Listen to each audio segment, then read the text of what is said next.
Bud Not Buddy, Chapter 19, Part A. Man, ever since he heard me call my mama's name, Herman E. Calloway had locked himself up in his room and wouldn't come out. Mr. Jimmy and Miss Thomas made me sit at the kitchen table whilst they knocked on the door and tried to talk to him into opening it up, but the way they kept saying Herman, soft and at first, then louder and louder, it sounded like he wasn't talking back. After the longest while, they decided to let the big baby have his own way and came back downstairs. They sat at the kitchen table with me. Miss Thomas looked at me and said, My. Mr. Jimmy said, Now look here, Bud. He wiped his hand over his face. You sure your mama's name was Angela Janet? I said, Yes, sir. And that the two of you both had the same last name. Her name was Caldwell, too. She never said anything about being no Calloway. I spelt it out for him. No, sir, her name was Caldwell, Caldwell. It seemed like he finally believed me. He said, Okay, I hope you don't mind me asking, Bud, but it's pretty important that we know. How'd your mama pass, and how long ago was it? Pass was just like gone. It was another one of those words grown folks use instead of dead. I said, I was 6 years old when it happened, sir. I don't know why. She was too sick to go to work for 6 days in a row. Then one morning I went into her room and she was dead. But she didn't suffer or nothing. It happened real quick. She didn't even have time to close her eyes. She didn't look like it hurt or nothing. Miss Thomas reached across the table and touched my arm. She said, I'm sure it didn't, Bud. I'm sure it was very peaceful for her. Mr. Jimmy said, When she was living, Bud, God rest her soul, what'd your mama look like? This was another strange question, but before I could answer, Miss Thomas said, James, what are you insinuating? I knew there was something familiar about this boy. I don't know how I missed it before, but look at Bud's eyes. You have to ask if this is Herman's grandchild. Mr. Jimmy said, Now hold on, Grace. I'm just trying to ask the questions I know Herman asked if he could. Ain't a thing wrong with being certain before we jump to any conclusions. Now, what'd she look like, son? I said, She was real pretty, sir. Mr. Jimmy said, I bet she was, Bud, but that ain't what I meant. Was she short or tall? Was she slim or big-boned? I said, I don't know, sir. She was real pretty and real tall and kind of skinny like me, I guess. Miss Thomas said, James, Bud was 6 years old. Everyone on earth was real tall to him. I don't see the point in all of this. I said, Pardon me, ma'am, but I know how I can show you what she looks like. I still got her picture. They just stared at me. I said, Can I be excused? Miss Thomas said, Yes, son, hurry up and go get that picture. I busted up the stairs, but stopped like I hit a brick wall. I remembered how mad and crazy Herman E. Calloway looked when he yelled at me. I tiptoed up the rest of the steps. Uh-oh. Herman E. Calloway's door was open up a crack. I held my breath and tiptoed extra quiet and extra fast, right into the little dead girl's room, and as soon as I did, whoop, zoop, sloop, my heart jumped down into my stomach. Herman E. Calloway was sitting on a little chair in front of the little mirror on the dressing table.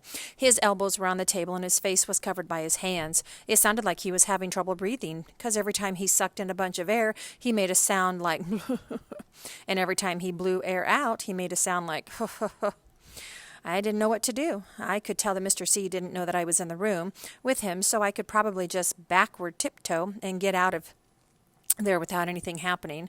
I rose up on my toes, took 2 baby steps back, and stopped. Shucks. I'd come up here to show Miss Thomas and Mr. Jimmy what my mama looked like. There wasn't nothing wrong with that. I wasn't doing nothing that meant I had to sneak out of this room on my tiptoes going backwards. I sucked in a mouthful of air and walked over to my bed. I picked up my sax case and set it on top of the bed. I pushed the 2 silver buttons on the side, and the 2 silver tongues jumped open and made those loud click-click sounds. Herman E. Calloway still didn't take his face out of his hands. He kept going,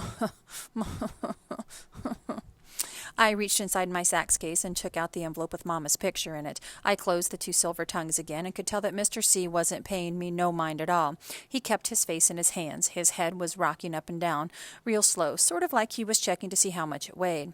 I put my sax case back next to the bed and was about to leave the room when I looked over at Herman E. Calloway's back.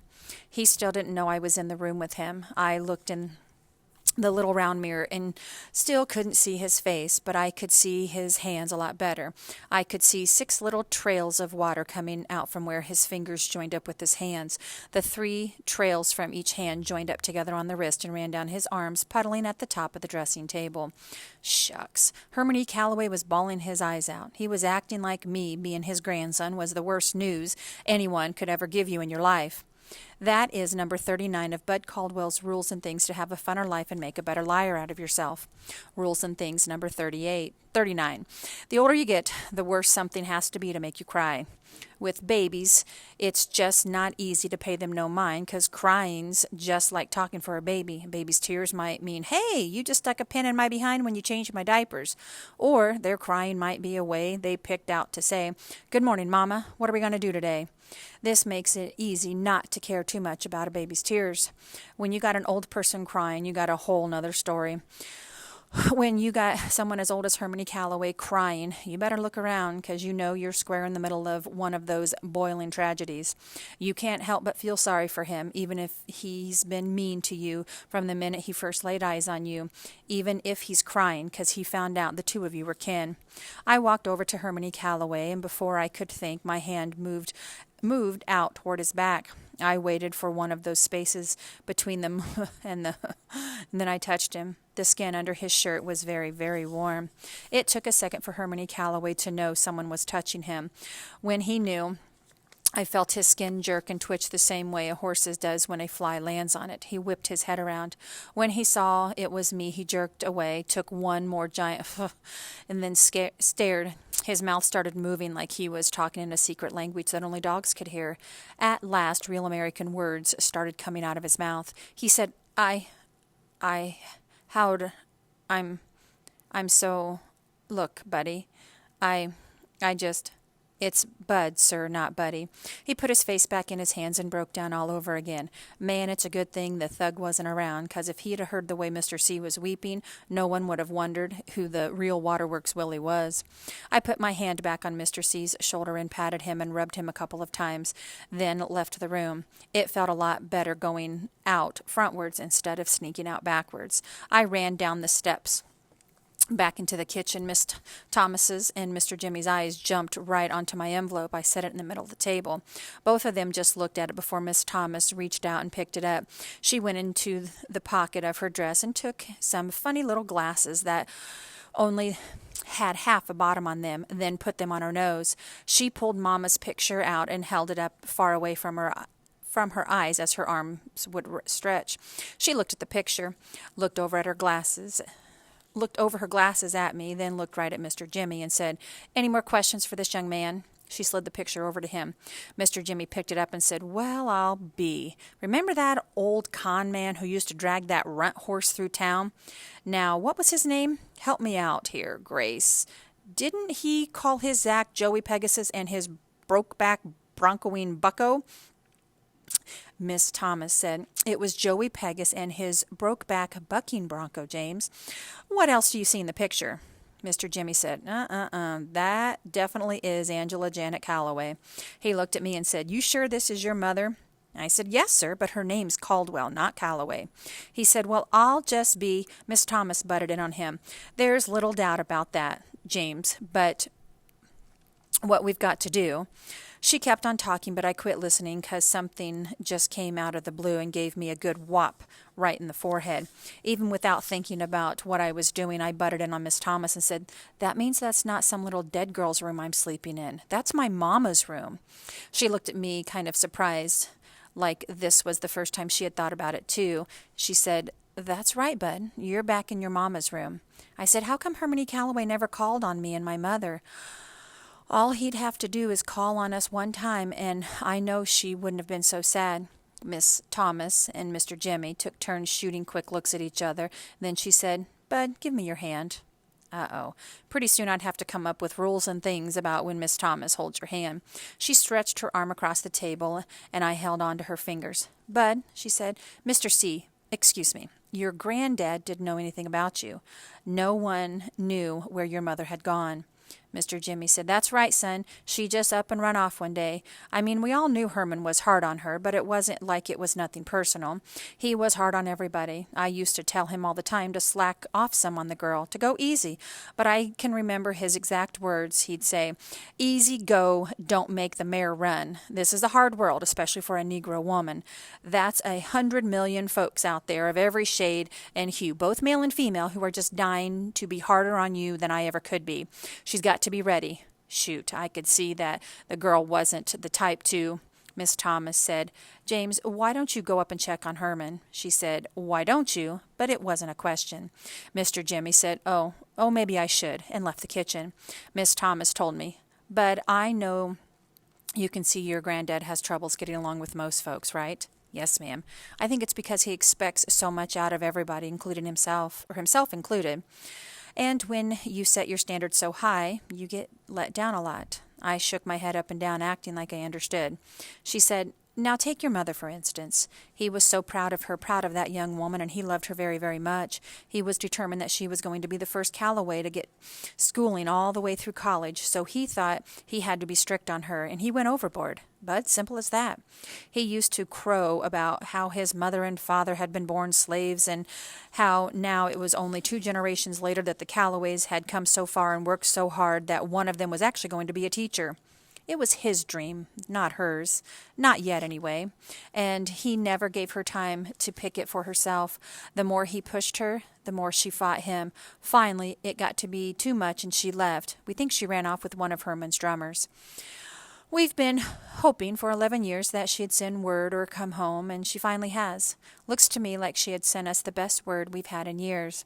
Miss Thomas smiled at me, and I knew she was trying to say I was the word that Mama had sent to them. She said, "Wait here for a second, Precious. I've got to go to my room for something." Miss Thomas was probably saying that as an excuse so she could go blow her nose and cry, but she came back in a flash.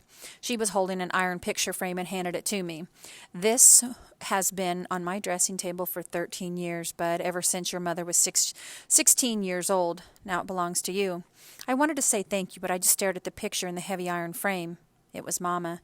The picture had showed her head all around the edges. It was smoky or foggy so that it looked like Mama had poked her head out of a cloud, and Mama was smiling, the same soft smile she had given me when she got home from work. It had been so long since I'd seen Mama's smile that I wanted to laugh and cry at the same time.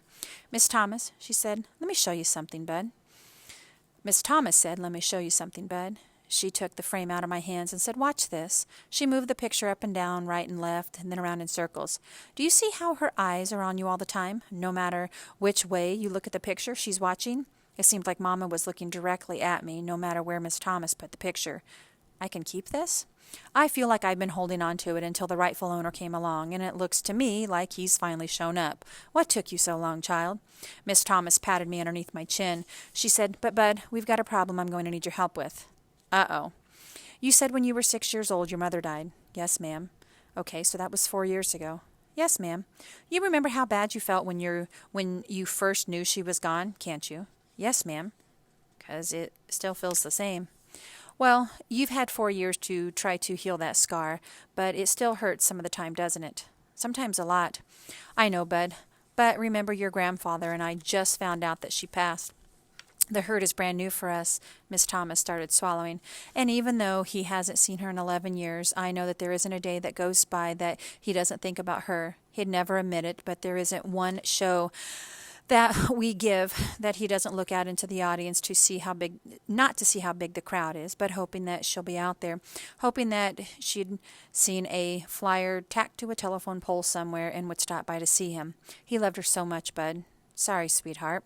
She took the hand she wasn't squeezing my fingers with and took out a handkerchief and blew her nose. "Those stones that he picks up everywhere he performs are for her. She must have been 4 or 5 years old, and the band was getting ready to travel to Chicago for a week, and before we left he asked her what she wanted him to bring back for her. He was thinking a doll or a dress or something, but she told him, 'A walk, Daddy. Bring me back a walk from Chicago.' So everywhere he went after that, he would get her a walk. He'd write the city and day we were there on them for her. He's got boxes of them upstairs, 11 years' worth." So, Bud, I don't know how Herman is going to be feeling after this. That's where I need your help. You've got to remember that both Herman and I love your mother just as much as you do. Now, that didn't seem like it could be true, not just because it didn't seem like anyone could love my mother as much as I do, but because it didn't seem like Herman E. Calloway could love anyone at all. Miss Thomas said, so if you can remember, Bud, be patient with him. That ornery old man upstairs is very, very hurt right now, and I just can't say where he's going to land after this news gets through blowing him around. Miss Thomas was starting to do that stingy-eyed blinking. So we're going to have to give him some time. We're going to have to let him find out how he feels before. Mr. Jimmy came into the kitchen. Grace, he said, he wants you. Herman E. Calloway was making everybody feel like they had the blues, and it looked like Mr. Jimmy had just wiped some tears from his eyes, too. Miss Thomas came around my side of the table and gave me a hug. She said, you okay? I said, yes, ma'am. She said, should I go see how he's doing? Yes, ma'am. She left the kitchen and Mr. Jimmy went into the living room. I'd picked Mama's picture up and put it back in the envelope. Mr. C. chose a good name for this house, 'cause not a second went by before the back door came open and the dusky devastators of the Depression walked in, talking like it was going out of style. As soon as they saw me, they all got quiet. Duty Bug said, hey, Sleepy LeBone, where's everyone at? I didn't want to embarrass anyone by saying that all the grown-up folks were sitting all over the house sobbing their eyes out, so I said, they're around. I remembered not to call the man sir. Steady Eddie said, well, it's you we wanted anyway. He put an old cardboard suitcase on the table and said, I told you the fellows about how hard you've been hitting that recorder and how proud I was of you. So we put a couple of nickels together. He acted like he was yelling into the other room. And Lord knows on the peanuts we get it was a real sacrifice. He slapped some skin with Dirty Deed, then started talking regular again. Anyway, the thug saw something in a pawn shop and we picked it up for you. Can I open it? The thug said, well, if you don't, I don't know who will. Steady Eddie slid the cardboard suitcase over to in front of me. It looked worse than the one I used to carry around. One of the snaps on it was busted clean off, and the other one was stuck. Steady Eddie said, it's what's inside that's interesting. Just pull on the snap real hard. I pulled on the snap, and it came right off in my hand. The thug said, I knew it. The boy's just too country. He ain't used to handling fine merchandise. We should have given it to him in a paper bag. I opened the suitcase. Whatever it was wrapped in crinkly, wrinkly newspapers. I started pulling newspapers off, and I could tell that their gift was real heavy. All of a sudden, a shiny piece of gold showed through.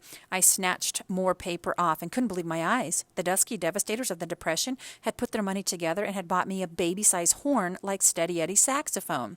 Steady Eddie could see I was stuck, so he lifted it out of the suitcase and fished around in the bag for the mouthpiece, the neck, and the reed holder. He sucked the reed for a minute and then put the horn together and then played it. Man, my horn sounded great. Eddie said, it's an alto, Bud. There's a little rust in some of the seams, but that's to be expected with a horn this old. It's still got a good tone to it, and this dent didn't throw her off too much. He showed me a big dent on the bottom of my saxophone. I repatted it, refelt it, and resprung it. The rest is up to you. He reached in his pocket and took out a can that said Brasso on the side. Get you a rag and shine her up. A man should polish his own horn. I looked at my bandmates and said, thank you very, very much. I'll practice this so much that I'll be as good as you guys in about 3 weeks. And Duty Bug said, oh, now that's cold. I said, really, I will. The band laughed, so I did too. Eddie said, well, Mr. LeBone, I will tell you what, since you're so hot to get in this band, I'd better get you started on your lessons right away.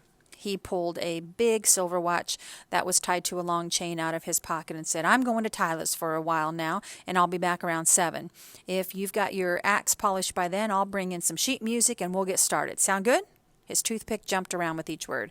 Sounds great, Steady. Eddie took the strap off his neck and handed it to me. I put it on, and Eddie handed me my saxophone for the very first time. It was the perfect weight. I said, can I be excused? And Dirty Deed said, what? You ain't going to blow us some notes? We want to hear what you got, Mr. 3 weeks from now.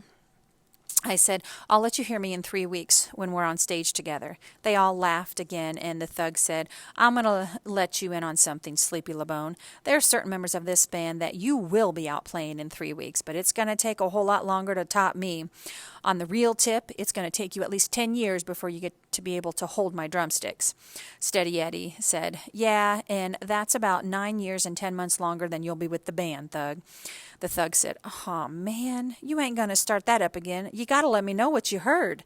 I said, can I be excused? Eddie said, go ahead on, Sleepy LeBone. I'll be back. I told my bandmates, thank you again, thank you very much. The Thug said, nothing to it, little man. Dirty Deed said, now, don't let that horn whip you, son. Doo-Doo Bug said, our pleasure, Sleepy. Steady Eddie said, man, get out of here. I picked up both Mama's pictures, my horn, and the can of Brasso and ran upstairs. When I got upstairs, I saw that Hermione Calloway's door was still open a crack. Miss Thomas's door was closed now, and I could hear the two of them in her room talking real soft to each other. I could have stood outside the door and listened if I wanted to, but that would have been rude. Besides, I didn't know for sure how long it would take me to polish up my new horn.